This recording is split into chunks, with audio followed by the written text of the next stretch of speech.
What's up, everyone? Welcome to another episode of Down Once More. Brad is joining me again this week, and we are going to be talking the Ryan Coogler written and directed movie Sinners. So, a little different than a lot of the musical reviews we do because it's not traditionally a musical. However, music is at the very heart and soul of this movie, I feel like. And the score by Ludwig Göransson is absolutely fantastic. So, Brad, welcome. Thank you for joining us. How's it going? Oh, living the dream. I just want to shout out the Sarah Hall Theater Company's summer performance camp for putting on what was a truly transcendent production of Matilda Jr. here a couple weeks ago. I am saying this with all sincerity that the talent of the kids in this production blew me away. It was beautifully staged, incredibly performed, and happy to have been able to attend. I heard nothing but good things. I heard that it was a great performance, not just for like a kids or a junior, just like in general, and what Yeah, they were able to pull together after just a couple weeks of like rehearsing. Impressive. yeah. Full disclosure, my child was part of this production, and so there's maybe a little bit of bias, but I had no idea this was her first time doing this camp, and I am a pretty honest parent. Like, if they do something that sucks, I was just playing catch with my youngest, and he threw the ball, and it went nowhere near me. I was like, that was pretty good, though, right? And I was like, no, that wasn't good. But I know you can do good. Like, I'm not going to lie to my kid just because they're my That's kid. fair. And so I was bracing myself for a pretty, like, there's going to be some awkward parts here performance. And then everyone was fantastic. Like, all the principals were just, like, transcendently good. And the choreography, every kid was locked in, they were focused.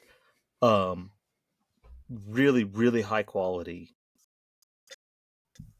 10 out of 10. So, Great. but these children, sweet little innocent kids, were not sinners like the characters in this We're movie. all sinners. Like that. You could take the kid Did out you of not like church, that? but you can't take the church out of the kid, which No. we're going to talk about as Great, we dive into this. great transitions. I tried to sidetrack you, pull you off. Wonderful job. Wonderful job. I'm going to read a brief synopsis of the movie for those of you who aren't familiar with. And then before we dive into it, Brad and I were talking, and there's a quote that he came across in review, kind of a little write up that will go in that kind of breaks apart a little bit more the kind of plot and themes in a more eloquent way than I could put it, at least. So, Yeah, I feel like we should caveat this whole review as saying this is not a comprehensive review or a definitive review of the movie Sinners. There are so many people so much better qualified than we are to discuss all the complexities of this movie, yes. both in a film, political, social role. So we kind of want to focus on the function of music within this, talk about how it hit us, and not try to pose as experts on everything that this movie is trying to do.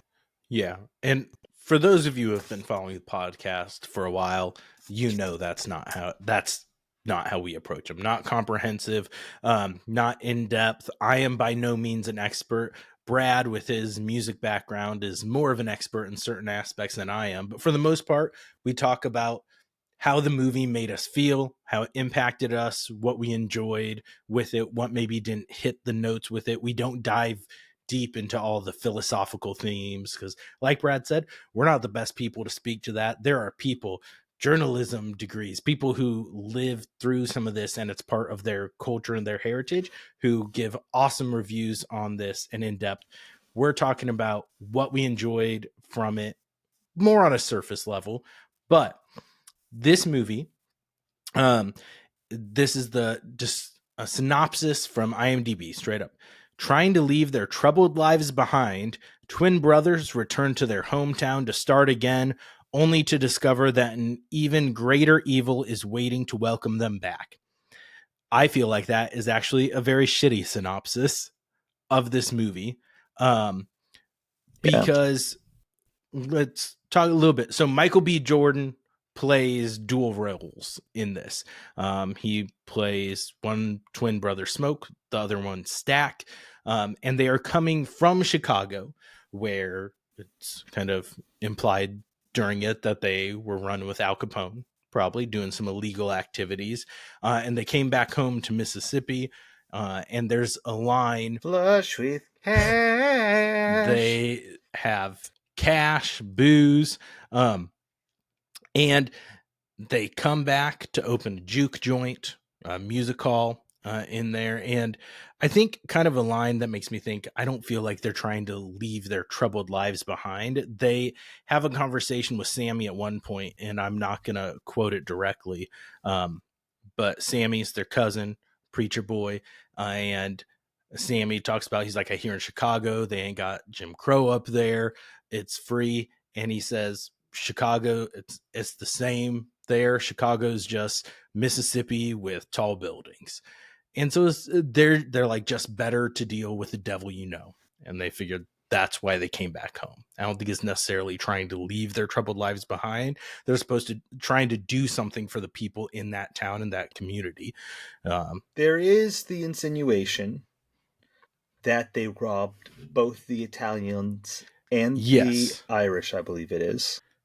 Correct. And that it's brought up several times. They'll figure it out and they'll come looking for you. So there is a sense in which their past is expected to track them down. But that isn't something that features prominently, I would say, in the narratival arc of this movie. Nope. Not in this one. What the point that you brought up, that conversation with Sammy about Chicago being another Mississippi with tall buildings, is central to the role and the way the way this movie approaches the experience of Black Americans as one of relegation to the outskirts of society, of oppression. Not just Mississippi. This is an American problem. Mm-hmm. I think that's Coogler's way of tying in the Black American experience and not just Mississippi, which was, a special kind of hell back in Jim Crow. Mississippi, I believe, saw the lynching of more Black Americans than any other state during the period of Jim Crow. So, heavy cultural context in which this movie is set. Yes. And before we dive into it more, Brad, do you want to share what you had came across and make sure you credit it so it's very clear it's not our words? I want us to focus on the role of music, because I think it's playing a really cool role within this movie. And I think Pitchfork's review of Sinners kind of really keys in on it well, and I hope that can be a starting point for our discussion. We'll put the link to the full review in the notes, but here's just a little snippet. It says, music is both the subject and mechanism of Sinners, which opens with a voiceover history of how some musicians, dating back to the West African griots, have been seen as conduits between this world and the one beyond. If the film's spiritual argument about music is that it can take us to an otherwise inaccessible plane of existence and even facilitate a communion with our ancestors, its political one is that many of these great musicians, especially Black ones, are relegated to the fringes of society, drunk in the morning at a train station with a harmonica in the breast pocket of a filthy shirt. Where vampires have traditionally represented the feared other, in Sinners they embody the desire by those on either side of death to reach across the divide and touch the ones they've lost. So, Matt, how does that quote tickle your fancy?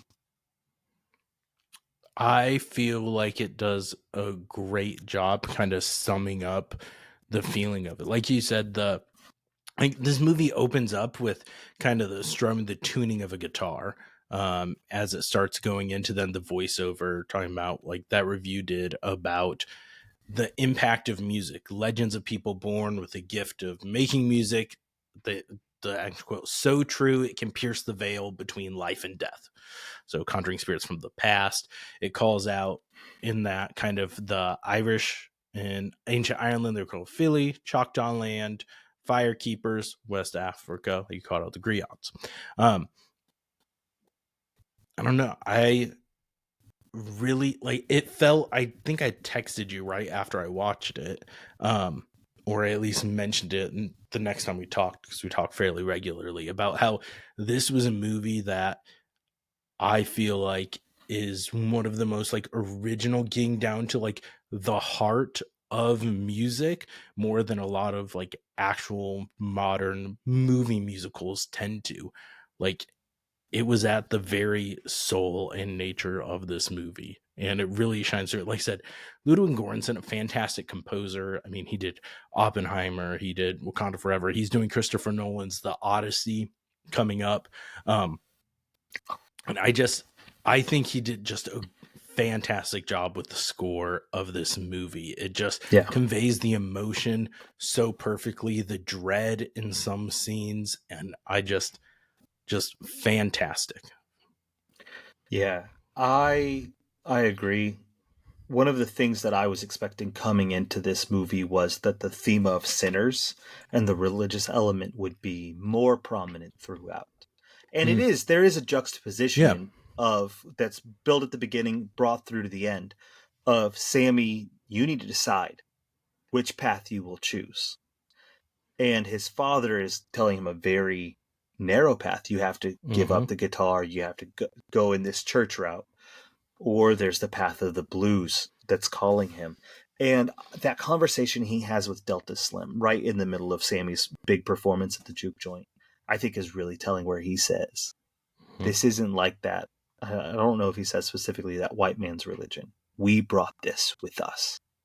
We carry this. And there's something about that's necessary to his being, to their community, that this music provides, that the staid strictures of kind of white religion, even as practiced in the black context of Sammy's Dad Church, that's really important for understanding how music is liberative, how it connects us beyond, how it brings freedom, joy, all those different things.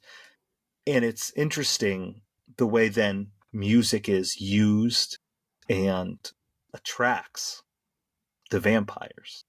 That's one of the other things that I think this review hits on, is this, while there are some really great classic vampire tropes, some great like vampire body Mm-hmm. horror, like really good, like old school feeling vampire moments, the vampires are a very different type of vampire than what we're used to seeing. This isn't the count, the feared kind of monster. This is someone who is themselves part of that oppressed society, right? The Irish, famously not treated great by the English. And Mm-hmm. even in the opening, it names the Irish, the Choctaw, and the African griots.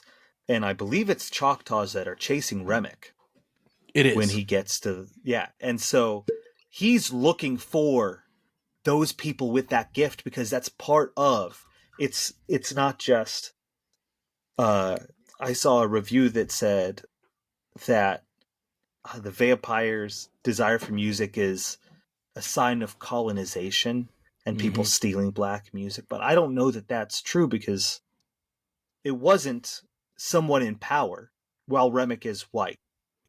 It wasn't someone in power trying to steal black music and profit from it. It was a shared connection between these communities who have a deep touch with music that can bridge that gap that the undead can no longer actually cross over. Yeah, I would agree.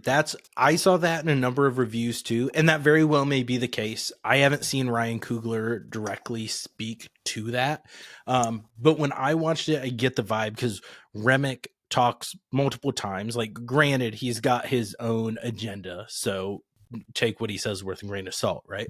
But he says it's about building a community where they're all the same.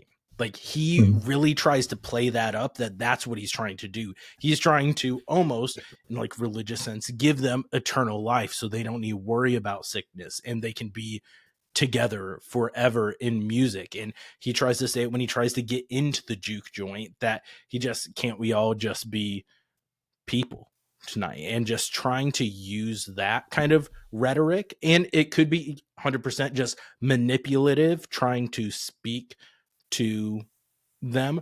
But when he talks about the reason he's like kind of called by Sammy is just wanting to be able to see and speak to the people that he's lost, because he's lived for so many years.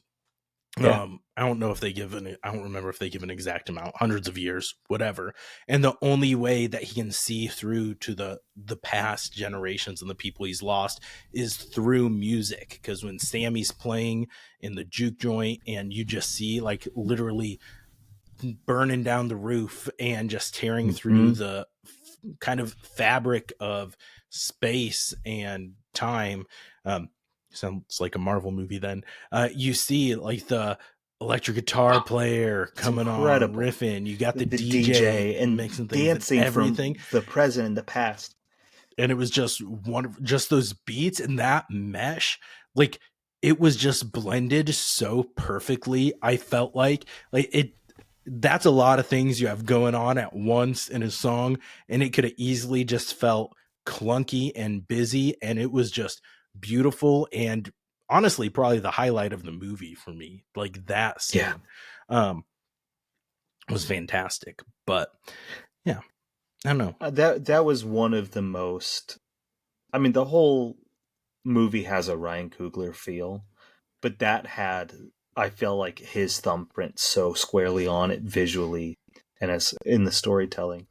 Uh, I also thought it was fascinating the way Irish folk music was incorporated alongside. So maybe that's where some of the arguments for the vampires as a colonizing force, because when all the black folks get turned into vampires, they're not singing blues That's true. anymore.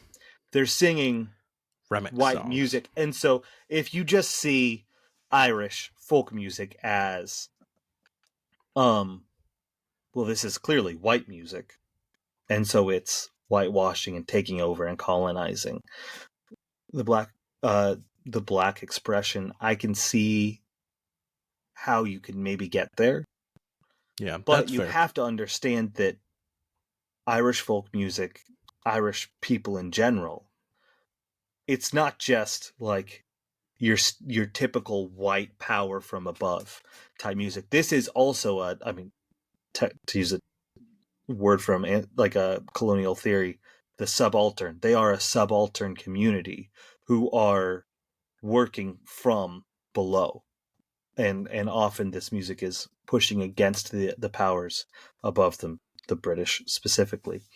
And so I think that it's less a colonial thing and more showing Remick's deep drive to connect with his ancestors and use Sammy to do so. Yeah. Um, Yeah, I think with that, because one of the other things I saw called out is Sammy's dad, the preacher. Sammy, preacher boy, cousin, called all sorts of things throughout it. He tells him when he's about to leave with Smoke and Stack to go to the juke joint, he's like, "You keep dancing with the devil. One day he's gonna follow you home." And then at the end, well, towards the end, when Sammy is talking to Smoke, he's like, "This is my fault. They're there. Ma warned me. I'm gonna call the devil," and I did.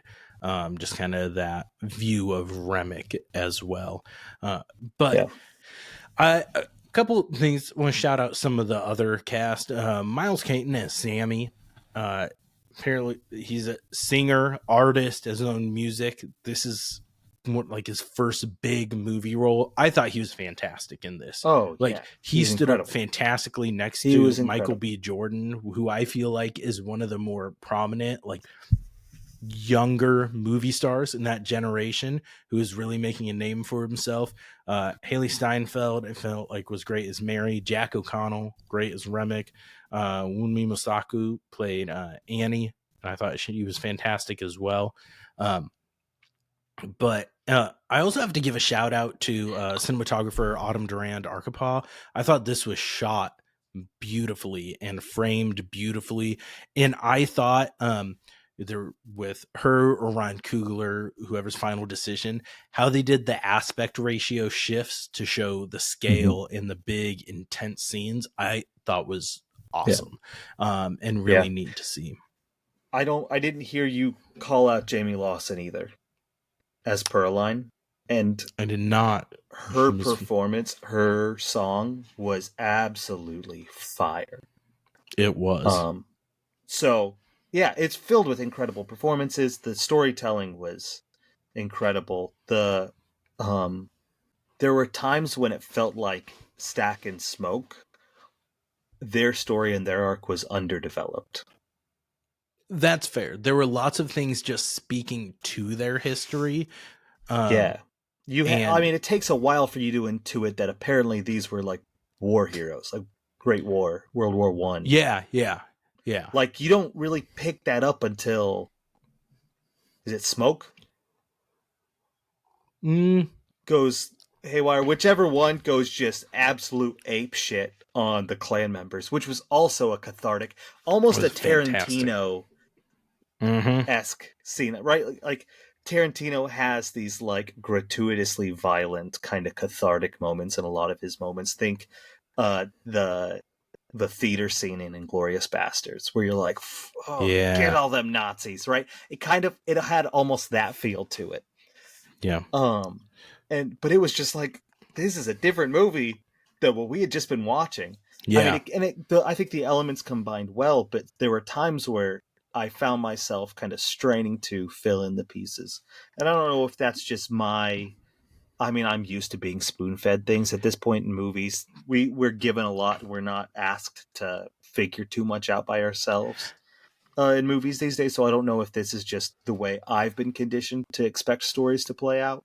But I thought for how incredible Michael B. Jordan's performance was, there were so often when there were so many times when my attention was pulled to other pieces.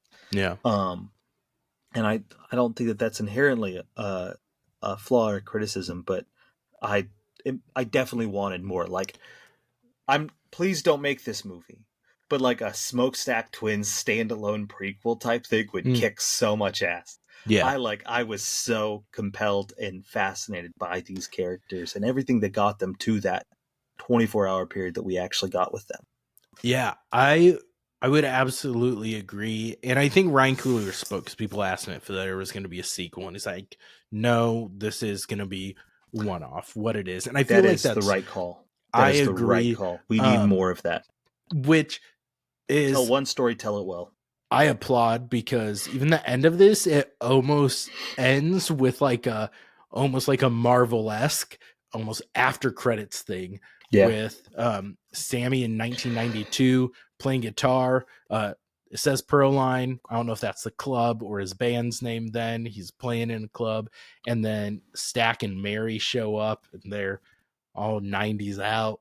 Stack's out the rings to say Stack on it, and just kind of have the conversation talking to him. And I just loved that conversation at the end. And I just love the fact that they're like, even with how successful this is and how like interested in, like, I mean, I'm interested what happened the last 60 years, but I think that it's wonderful that I feel like now you get a lot of times if something does well, then there's forced sequels or spin-offs. Yeah. Because the studios push that. Yeah. It's like Ted Lasso coming back. I hope it's good. Yeah, they just started filming. But it's just like, man, you ended something well. I haven't watched the final season. Let it be its thing. I haven't watched the final season yet. It's good. Yeah. But I It think, does too much at times, but yeah, that's I did see one thing said podcast for another day. the only potential spinoff I would ever want to see of this is the Choctaw Vampire Hunters. And Yeah, I'm like, awesome. that would be kind of sweet, but at the same time, There are so many. it He set up an created awesome world. absolutely the world building of this is phenomenal, and I so much credit. I mean, I feel like Coogler does that in every single movie. I mean, he Yeah. took what he did with Wakanda in the Mm-hmm. Black Panther series was phenomenal. Even his understanding and adaptation of the Rocky franchise. Yeah. I mean, those things had gotten pretty freaking bad. Mm-hmm. And he turned out, I haven't seen Creed 3. I kind of won't on principle because they kind of booted Sylvester Stallone out. Yeah. I didn't see the But third one either. Creed 1 and 1 and 2 2. are like maybe Fantastic. with it, like they're definitely top 5 Rocky movies all time, maybe top 3 or 4. They're great Phenomenal, movies. I really enjoyed phenomenal them. movies. And so he has this great skill for building worlds, and you see this on display. The Mississippi Delta is a microcosm of so much of what was going on in the South at that time, and especially for the birth of black music. And I love that kind of post-credit scene, the end scene, where Stack, right? It's Stack. Stack is the one that got turned into a vampire. Smoke is the one that dies. Thank you. We'll clean that up in post. Or Elias and Elijah. Yes. So Stack, he says, "We got all your records," and he talks about how we, listen to the old recordings. We listen to the recordings of the old stuff, and it sounds like shit. Mm-hmm. But it didn't sound like that when you were there. And I think it's really interesting. I, for one, love the old Delta blues. I mean, you have Mississippi John Hurt, you have Lead Belly. There's so many great recordings, I think, of this Delta blues music, and it is the foundation for so much, right? You don't get, Woody Guthrie, Bob Dylan, a lot of the rock and folk music of today is built on what these guys were doing.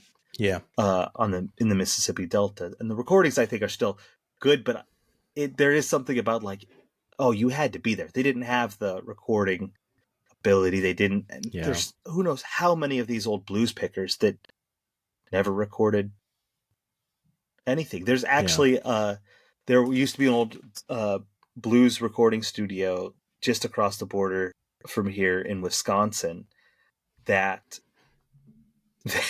they had the originals, the masters, and sometimes the only copies of a lot of these Mississippi Delta players who would come up to the north to record because they didn't get opportunities in the South. And I can't remember the name of this record label. It's from my buddy's hometown. And one year at the Christmas party, the owner announced that they ran out of money, that nobody was going to have a job. And in protest, the employees grabbed a whole bunch of these masters, a whole bunch of these one of a kind, only ones left or one of few left in the world, and dumped them in the river. So gone forever. So Wild. This is what happens in pre-digital. Sometimes you didn't have access to getting recordings. Sometimes recordings got lost, destroyed.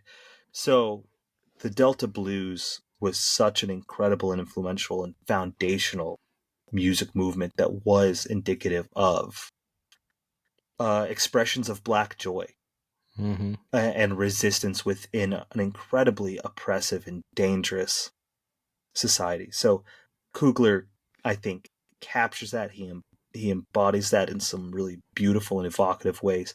And for a movie to be set in Jim Crow, Mississippi, and not focus on white people and what they're doing, but telling a story of black characters expressing joy, culture, all these things, was really beautifully done.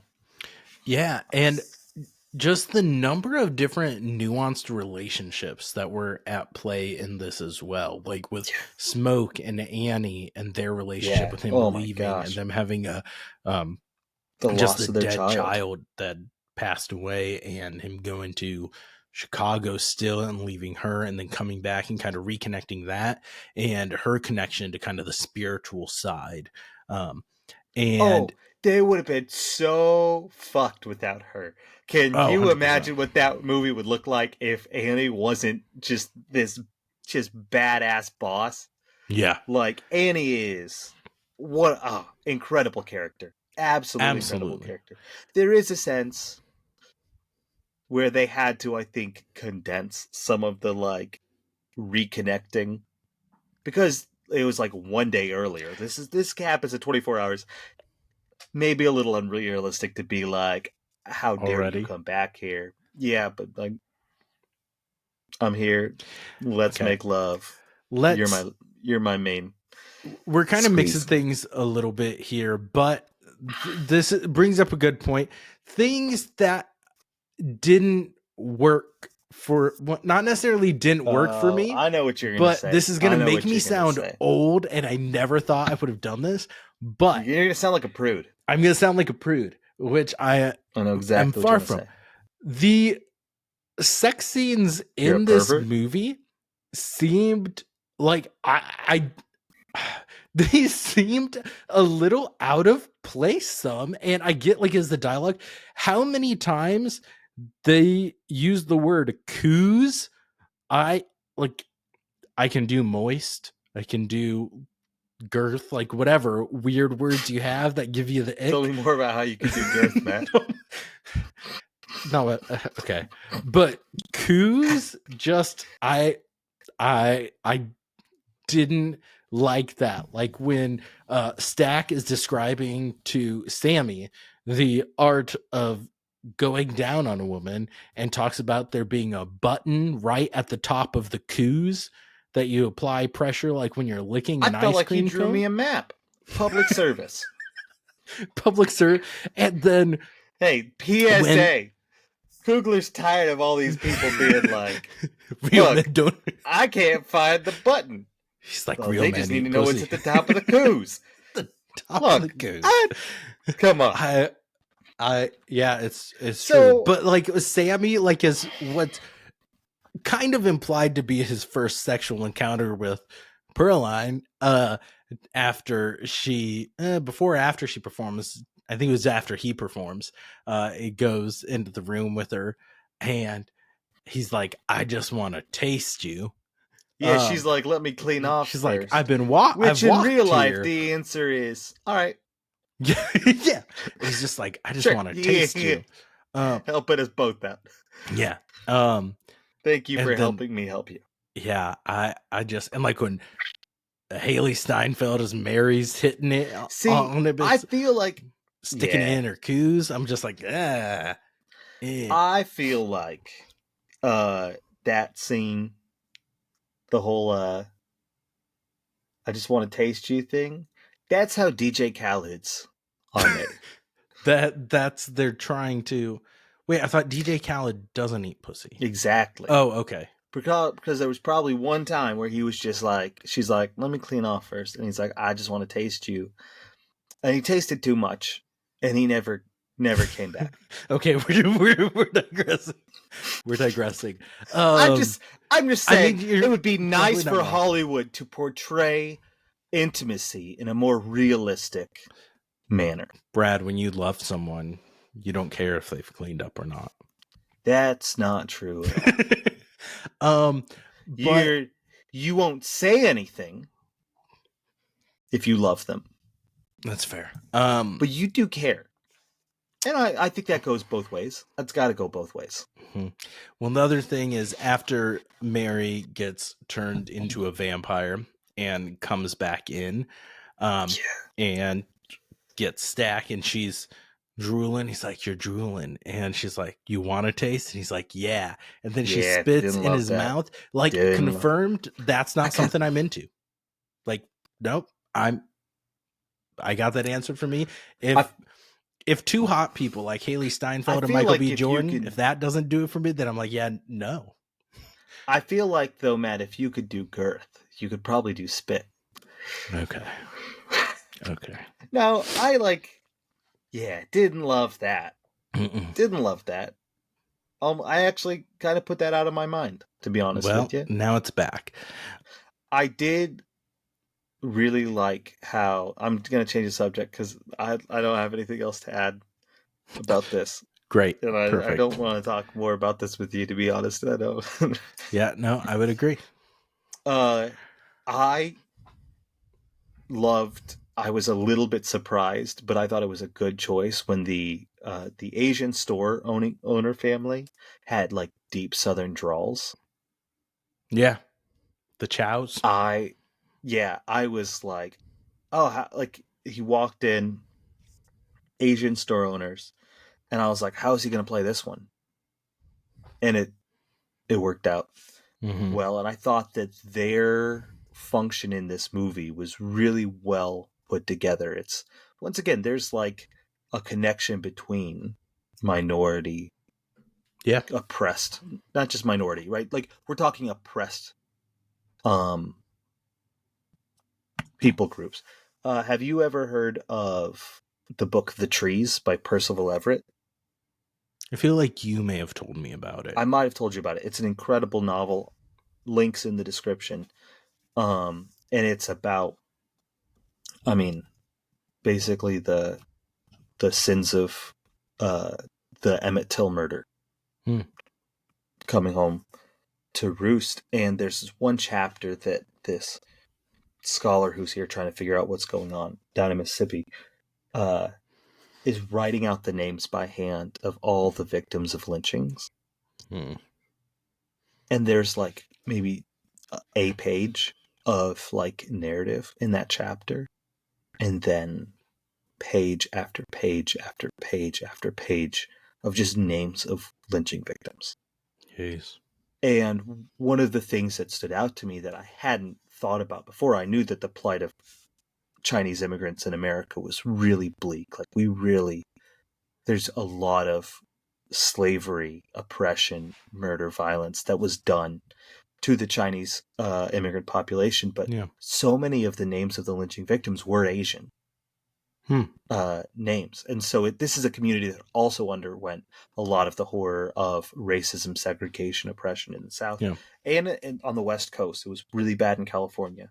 So the way they had them working together, the way they functioned, when Chayton and Grace, they uh, like he goes outside and he gets turned, and isn't it Grace that invites the vampires in for the big fight Eventually, because because it's the Remick fear speaks of to them her in going. their Yeah, it's language. the Yeah. fear of them going after her daughter, Yeah. was really, really touching, really Mm-hmm. gripping. It's like this isn't just about survival, this is about protecting.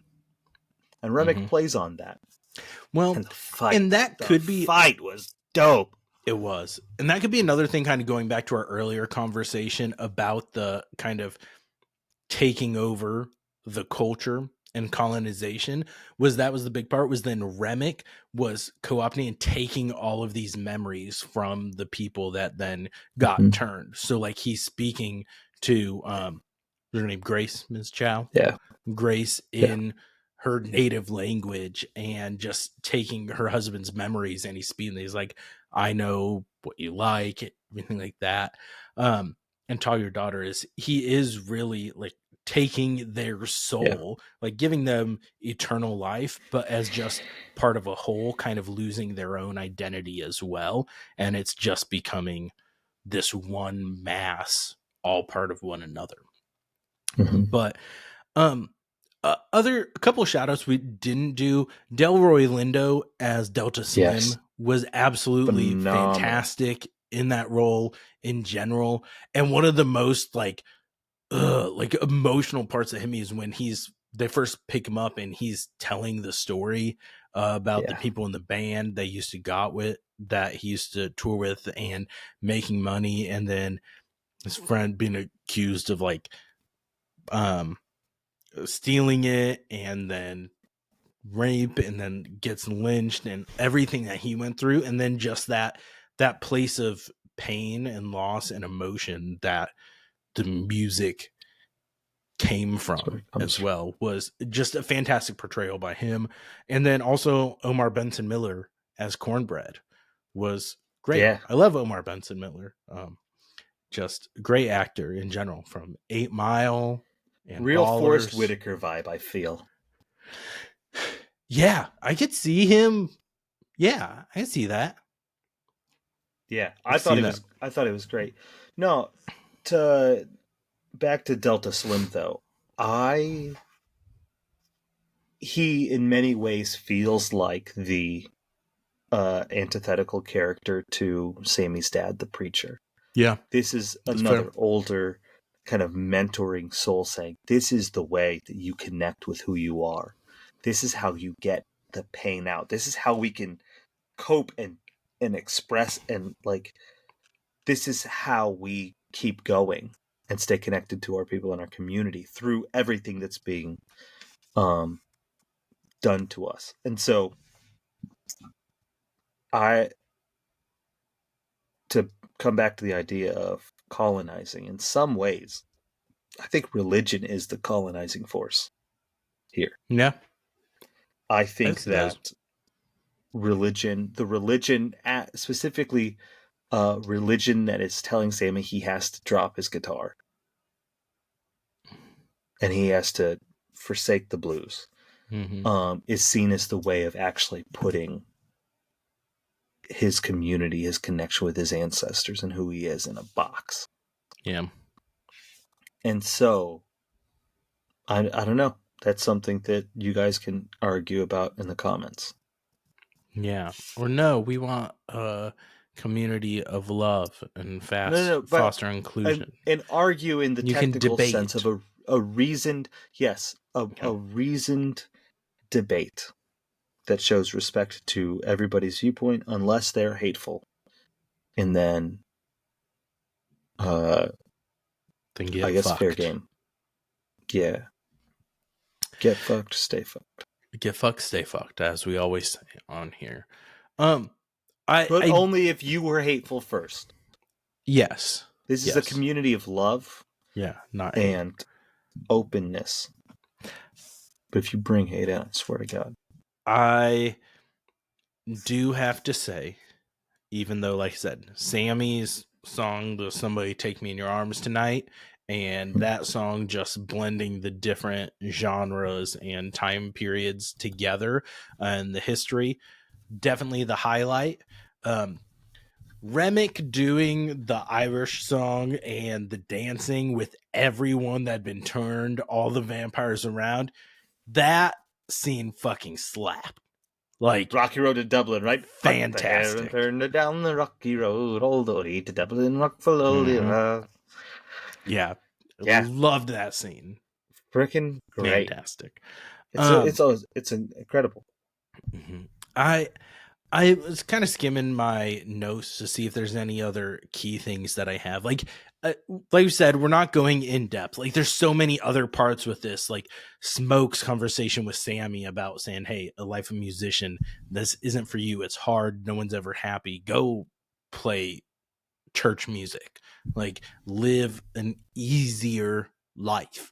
And then just seeing also the, like, how sharecropping is like Cornbread's job. How Sammy's like doing everything early so he can meet his quota to be able to go and meet up with Smoke and Stack and help them with all of this. And even just Annie's experience, knowledge, and her side. There's so much to this movie. Like you said, there's a lot that's left unsaid and just hinted at, and these major themes that could be a whole movie in and of itself. Like, this could have been turned into a 10-hour miniseries easily, and I would have loved every minute of it. Oh man. But I think it was fantastic. Ryan Coogler, just fantastic writing, directing as always with it. And what you were saying, as I think sometimes we have gotten used to getting spoon-fed a little bit in movies, because now it's so important to everyone to know the motivations. Like, if you go back and watch movies from like 60s, 70s, older than that, a lot of times you're getting an hour and a half movie They don't give you a bunch of backstory. They're not telling you more about the plot. It's like, this is what we're trying to tell right now. You don't need to know all these other details. And I feel Well, like this was kind of a happy even the medium. long ass movies from like the 70s. Look at The Godfather. Yeah. Like Michael goes to Sicily, meets a girl, falls in love, gets married, and she gets blown the hell up in the span of like 20 minutes. Yeah. That's true. Like, It's true. like, I mean, or I think Scorsese does this great. Mm. Like a lot of movies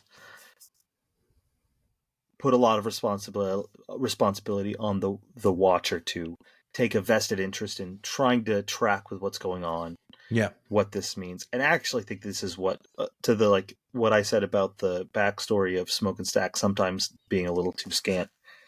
Aside, what we've barely talked about was the actual like horror of it, Yeah. and this had all of the great horror kind of like throwback monster movie, vampire movie elements that you would expect.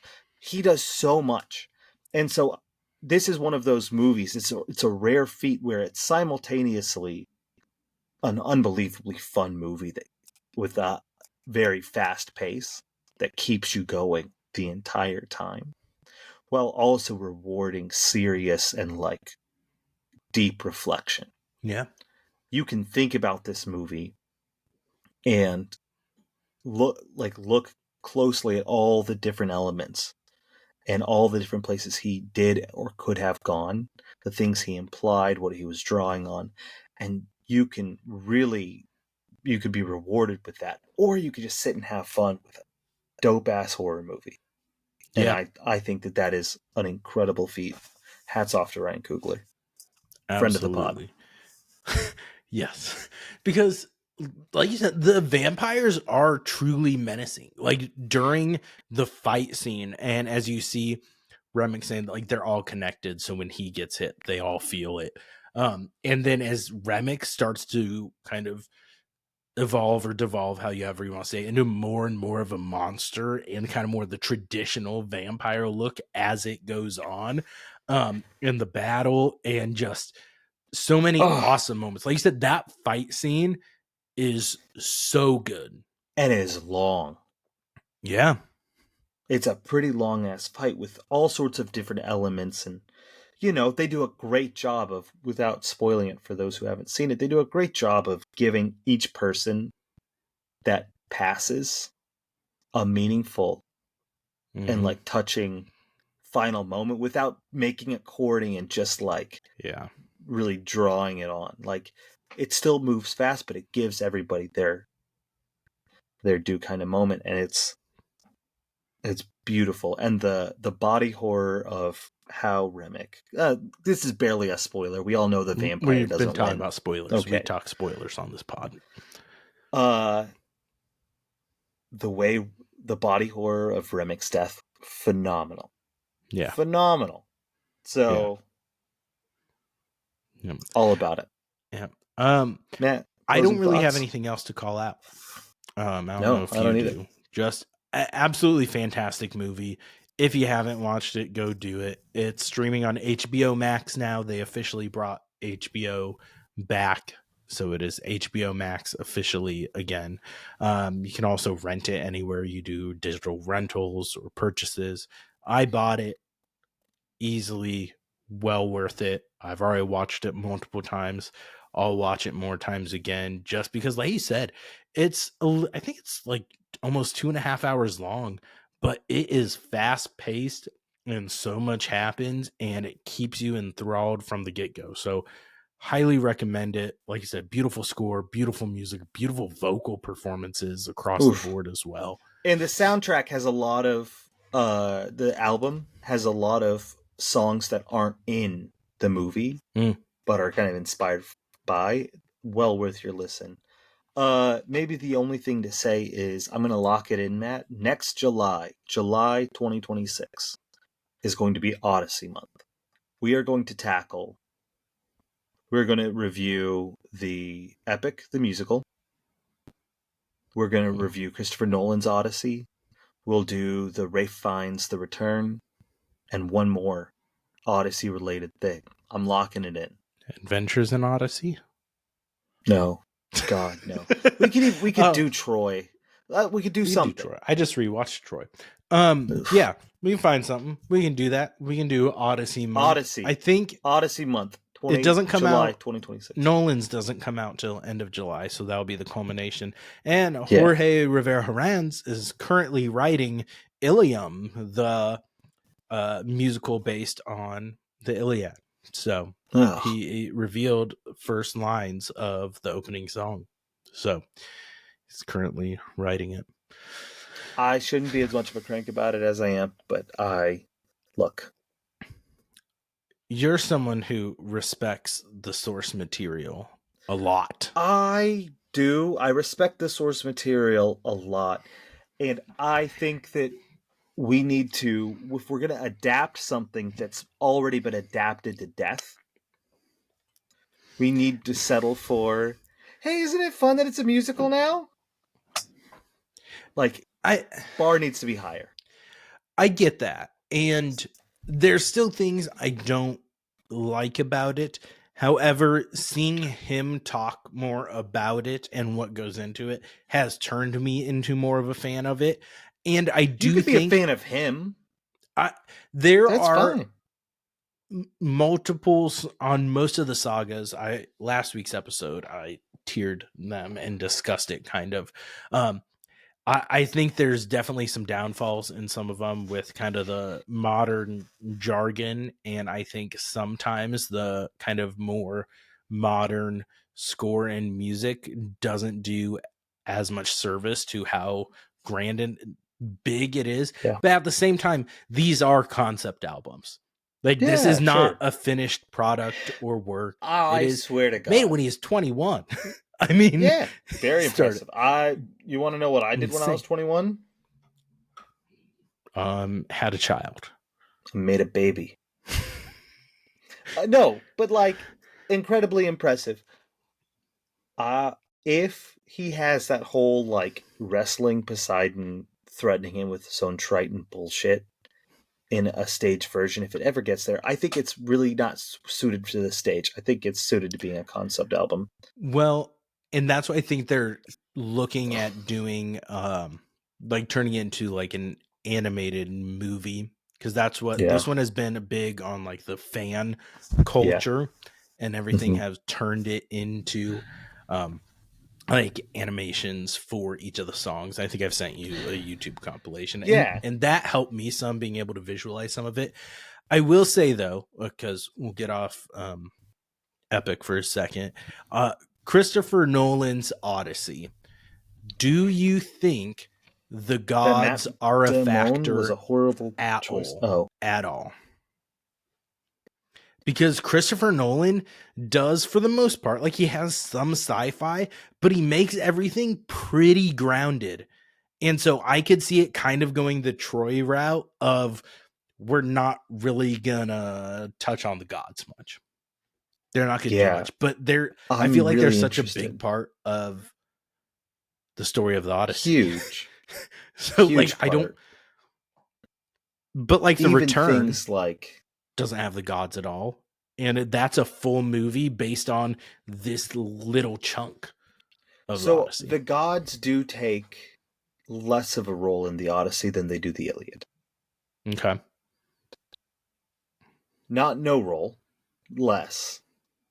And I think that taking the gods completely out of Troy wasn't great. However, there was a Netflix series on essentially the fall of Troy, and the events of the Iliad, and a little bit before, a little bit beyond, that did depict the gods, and it was not awesome.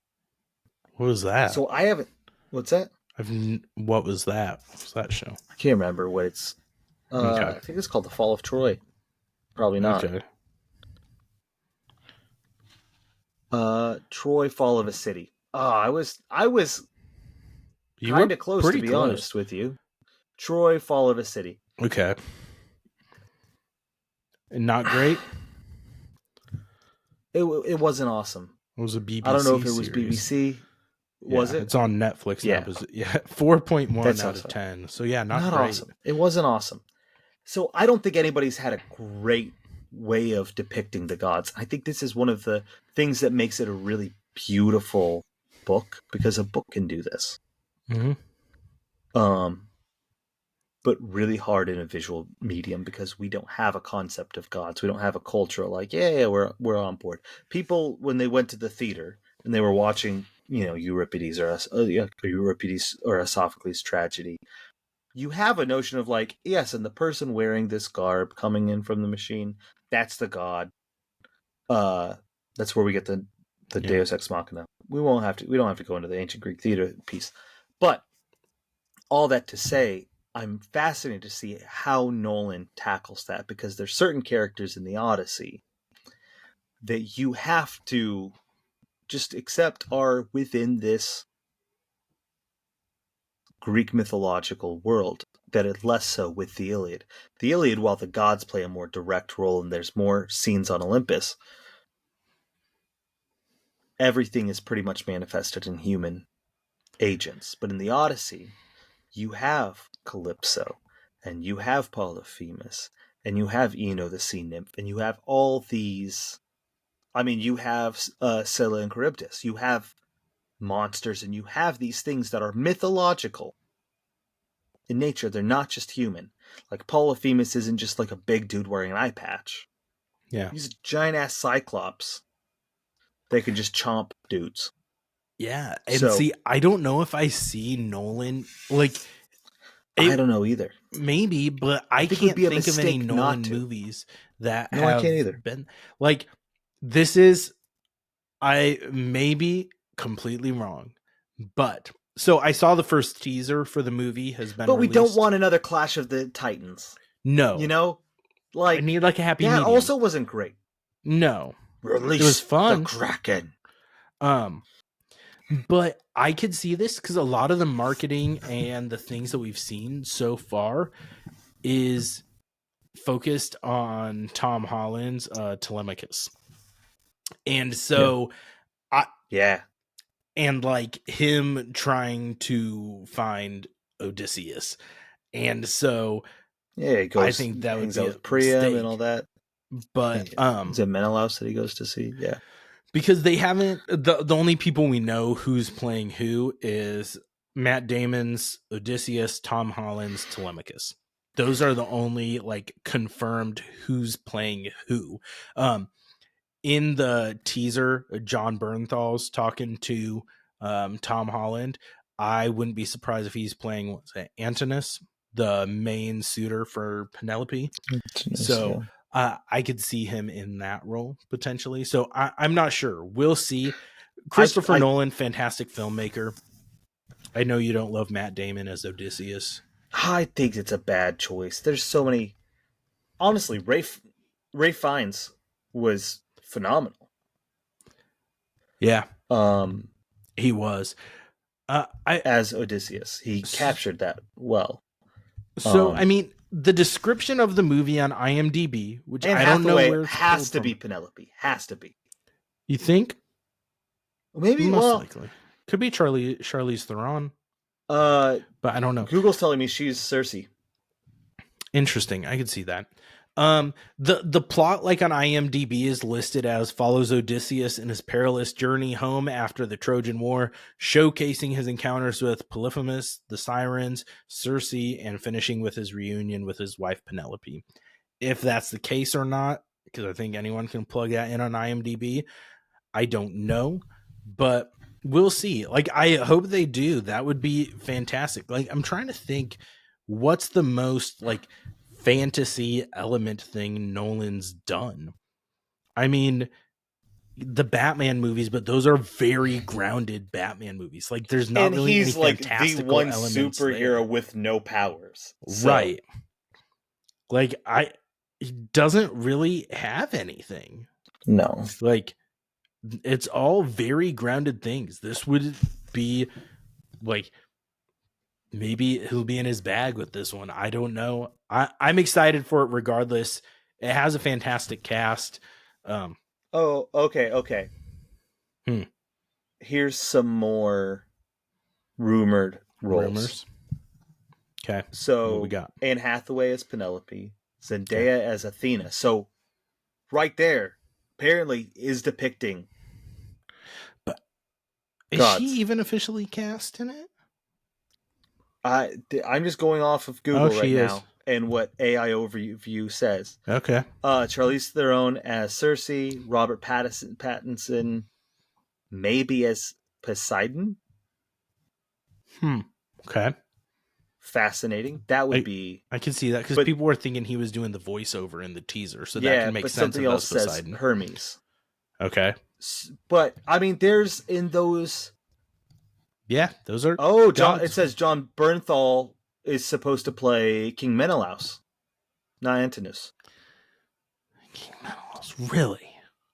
Could be. Yeah, we'll see. He like in the teaser, he's sitting side by side with Tom Holland's asking about Odysseus and trying to find him.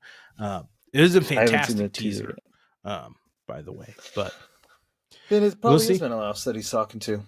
Yeah, could be. We'll see. That'll be coming next year. So subscribe to the pod and have on notifications for next July when those drop, if it doesn't get pushed.